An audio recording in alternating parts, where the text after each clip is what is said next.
এই জন্য আল্লাহ জাল্লা শাআনুহুর দরবারে, আসমান জমিনের মালিকের দরবারে দিল খুলে অন্তর খুলে আল্লাহ পাকের সন্তুষ্ট চিত্তে একবার উচ্চ কণ্ঠে কালিমাতুল শুকর আদায় করে নিচ্ছি আলহামদুলিল্লাহ।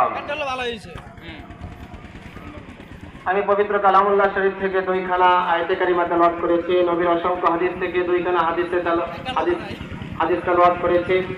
এই আয়াতে আছে দুনিয়াতে যত মানুষ দুনিয়াতে আসছেন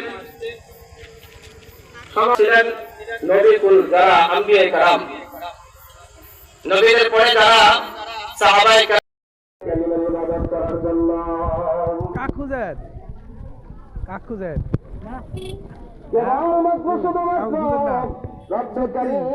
ইবাদত করার জন্য আমি কি তোমাদের প্রভু নয়? আমি কি তোমাদের রব নয়? আমরা বলেছিলাম রব কারীম, আপনি কেবল শুধুমাত্র আমাদের রব। আপনি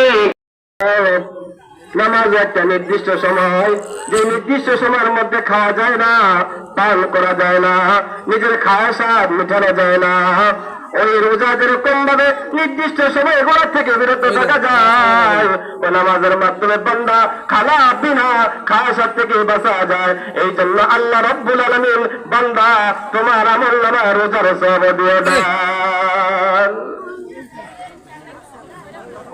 রোজাটা এমন একটা ইবাদত, নামাজ এটা এমন একটা ইবাদত, নামাজ পড়ে বান্দার আমলনামায় আজর সওয়াব দেওয়া হয়। আমরা নামাজ পড়ি মক্কা শরীফ, কাবা শরীফকে এরকম ভাবে সামনে রেখে, আমরা যারা হজ্জে বাইতুল্লাহ হজ করার জন্য ওই কাবা শরীফকে তওয়াফ করি, ওই কাবা শরীফকে সামনে রেখে তওয়াফ করি। ও বান্দা, তুমি যদি নামাজ পড়ো, যেহেতু কাবা শরীফকে সামনে রেখে তুমি নামাজ পড়ো, ওই কাবা তওয়াফের সাথে তোমার নামাজটা ঠিক, ওই তওবার সাথে তোমার আমার ইবাদতটা মিল হয়ে যায়।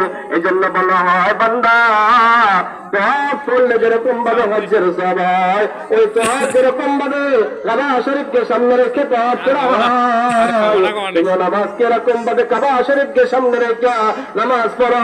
এই জন্য নামাজের মাধ্যমে আল্লাহ রাব্বুল কারীম তোমার আমলনামায় হজ্জের সওয়াব